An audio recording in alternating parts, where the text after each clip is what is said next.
Breakfast for you and your kids doesn't have to be complicated.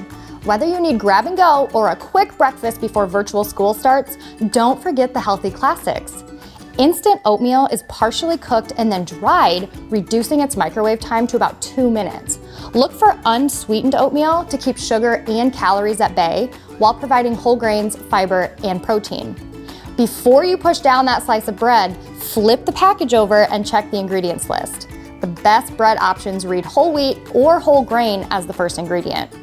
Eggs are a budget-friendly option and they're high in protein, vitamins A, D, E, and K. You can even scramble them in the microwave, which is great for young chefs.